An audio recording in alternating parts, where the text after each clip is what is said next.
Hazırda biz İsmailin Kütbaşı kəndindəyik. Qeyd eləmək istərdim ki, artıq aydan artıq ki, kənd sakinlərini narahat edən bir problem var. Məhz bu problem isə ev heyvanlarının, mal-qararının tələf olmasıdır.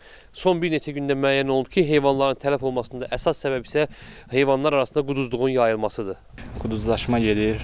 Maksim gəlib vurublar, prosto bilmirəm gecdi, tezdi vurublar, axırı vurulub. Bir inəyimiz də gedib ölüb. Çox adam da var kənddə, 4-5 evdə var ki, belə gedir. Quduzlaşmadır, yoxsa nədirsə bilinmir də.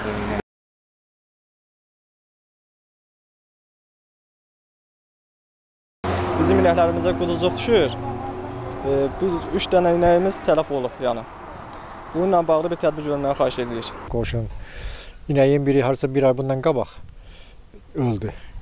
Yəni su içmirdi, gözləri qıpqırmızı qızarırdı, mallara hücum eləyirdi, öz balasının boynundan tutub dişləyirdi, fırladırdı o yüzden ki çırpsın yerə keyləsin. İndi 4 gün ya da 5 gün bundan qabaq ondan biraz o tərəfdə bir 50 metr ondan o tərəfdə qoşun inəyi həmin formada gəlib, məhv eləyib. Məsələ ilə əlaqədar İsmaili rayon baytarlıq idarəsinə bir neçə dəfə müraciət etsək də heç bir açıqlama vermədilər. Kənd sakinlərinin sualları hələ ki cavabsız qalır. Mövzuya qayıdacağıq.